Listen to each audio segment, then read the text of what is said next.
Hey guys, just wanted to go over some top issues that I see on these classic Rams. This is the 1500 model, and this is with the four-wheel drive and two-wheel drive models mostly.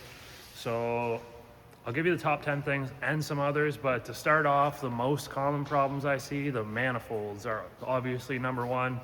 HEMI Tick, they call it, if it's manifolds or lifters.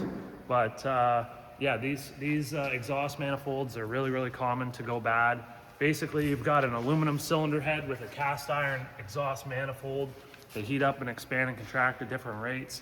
And then what happens is the cast manifold will actually begin to warp, puts a lot of pressure on those exhaust bolts that hold the manifold to the head.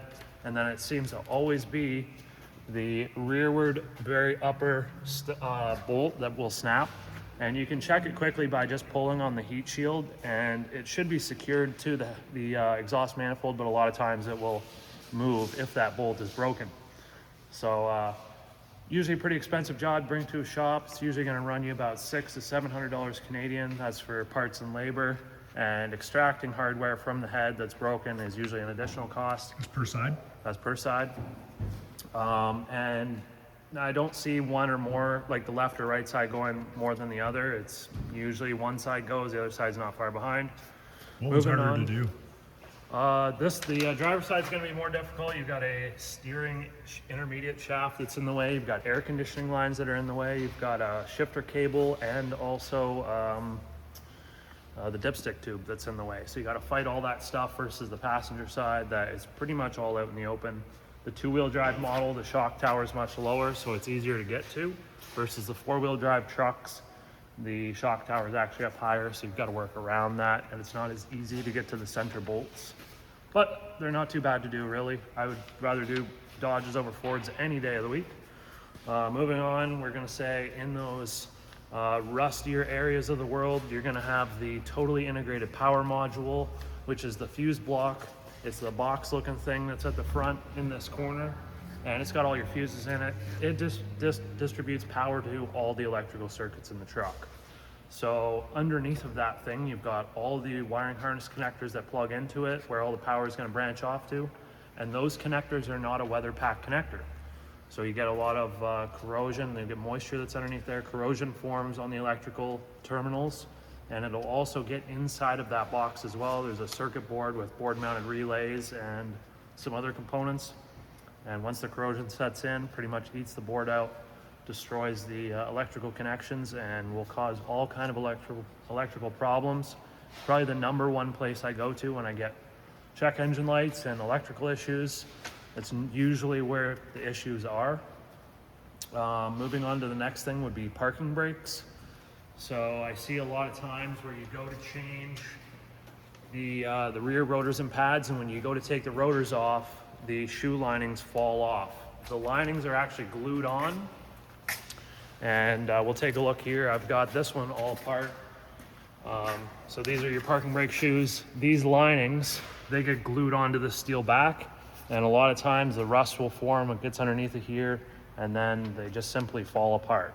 So once again, rusty areas, you're going to see this more. If you're living somewhere clean that doesn't get a lot of rust, you may see a lesser chance of that happening. Now, to do the parking brake shoes, you don't have to take this out, but it helps a lot. So this is your axle shaft with the hub flange, and it sort of sits over all of the springs and stuff like that, and it's just so much easier to take these out. Unfortunately, to get these out, you've got to pull the diff cover. There's C-clips that need to come out to release the axles from the actual spider gears, and then pull this out to do the shoes. So it's probably like an additional $500 to $600 cost on top of the brake job if you're doing rotors and pads.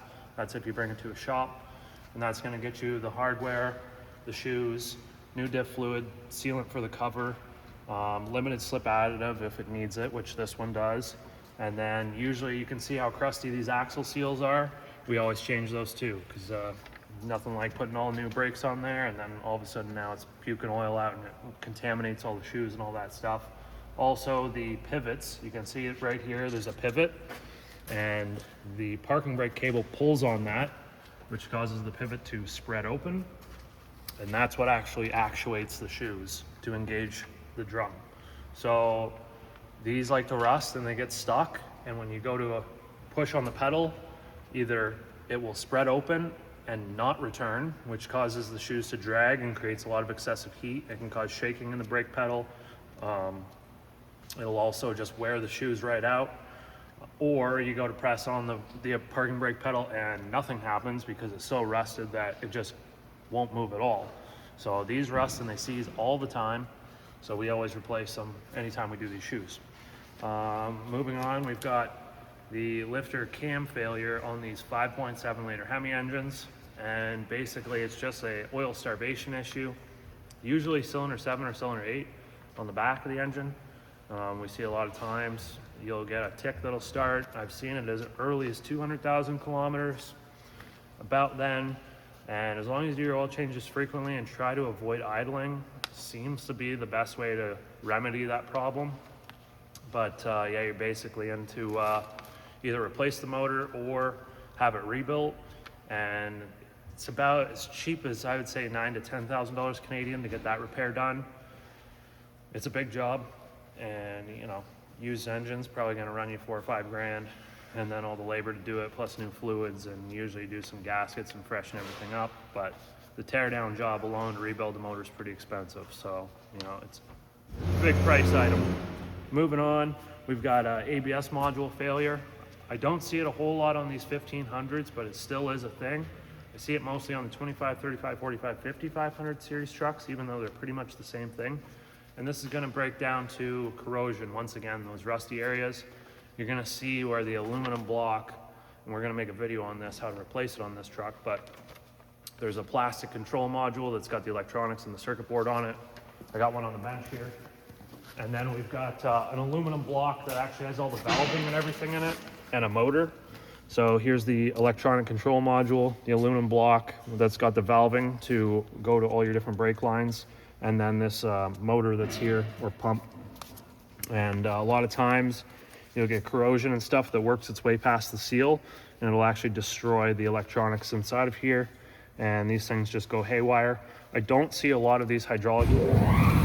Yep, so these just pretty much go bad. I don't see a lot of the actual valving go bad. It always seems to be the electronic control side of things, and you basically replace them. Now, these things have been on back order in Canada for over a year now, and there seems to be no sign of Chrysler bringing these things out again, so everybody's just flocking to the junkyards right now, consuming all the used ones.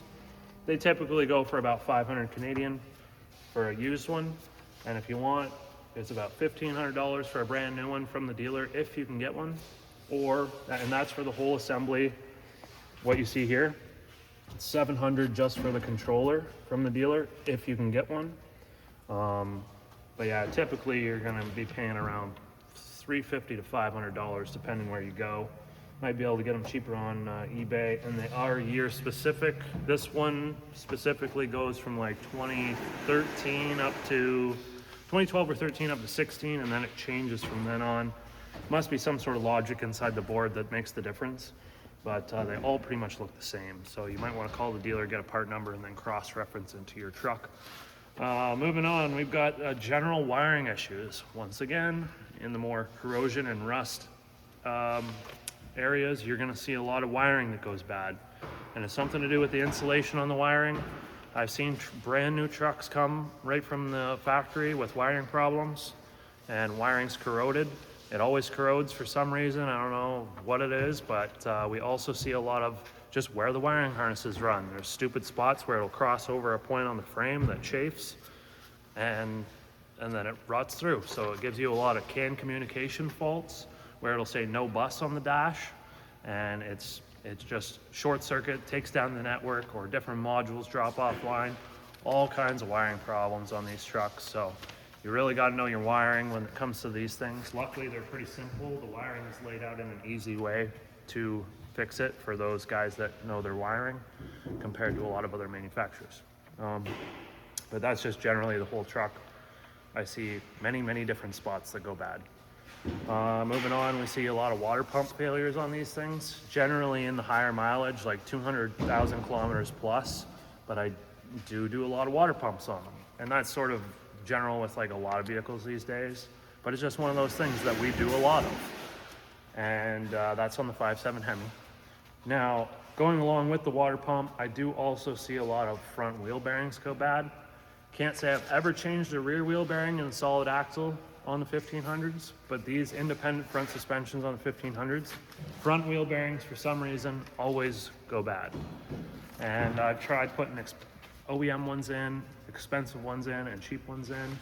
And the cheap ones seem to last just as long as the expensive ones. Might throw a link in the description for those.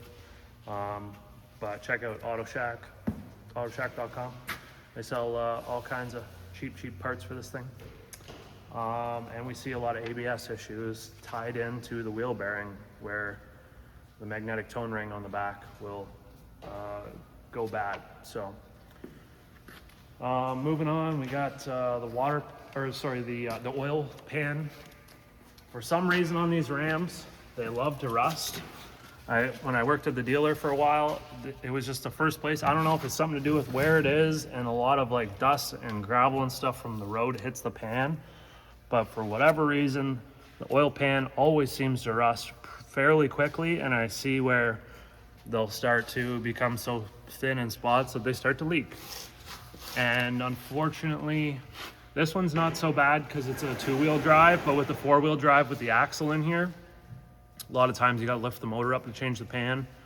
It's not impossible, but it's kind of a pain in the ass. So yeah, I see a lot of oil pans go bad.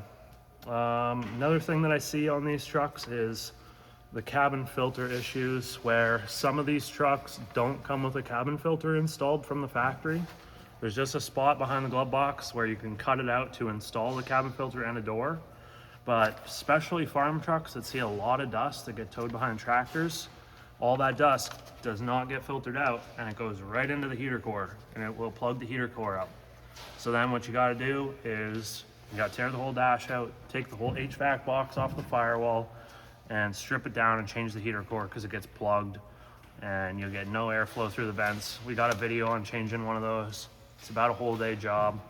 Expect to pay $1,500 to $2,000 Canadian to get one of those heater cores changed out. So changing your cabin air filter or making sure you have one is very important.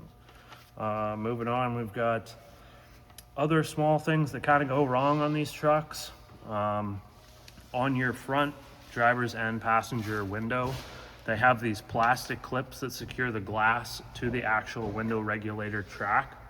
And the clips, they literally there's a hole cut in the glass, and there's like a small detent that snaps into the hole to keep the glass locked to the actual regulator. And a lot of times you'll see where in the wintertime, the glass gets frozen to the rubber track, the seal, and you go to hit the window down and the plastic clips either break because they're so cold and brittle, or they just literally rip off of the glass and the window falls down into the door. And there is some updated clips that the plastic is designed a little bit differently, so it's a tighter fit. But usually, most of the time, you can take the door panel off and reassemble everything and you're good to go. I'm sure there's lots of videos on how to change those. Other things include on earlier model Rams, like the 10, 11, 12, 13 years, the wind control module, which is the wireless ignition node or the electronic box the key goes into.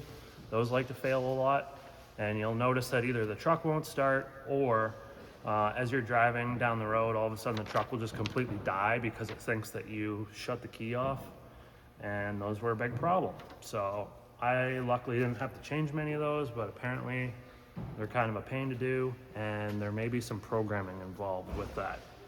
And the last thing I see a lot on these trucks is evap problems, along with fuel filling issues. Might not be able to get fuel into the tank. It might click off on the trigger a lot of times. There's a one-way check valve in the tank that will get stuck. And like I say, the charcoal canister that collects fuel vapors, that's part of the emission system, there's a vent valve that will vent tank pressure to the atmosphere. And a lot of times it will get dusty and dirty and it'll stick open, and it will cause an evaporative emissions leak, which turns the check engine light on. A lot of times you can change that. It's located just above the tank. They're not too bad to get to. Lots of videos on those. And that's pretty much what I see on these Rams. There's not a whole lot that goes wrong with them as long as they're pretty well maintained. And if you guys have any other recommendations or things that go bad on these trucks, let us know in the comments. If the video helped, give it a thumbs up and don't forget to subscribe. We'll see you in the next one.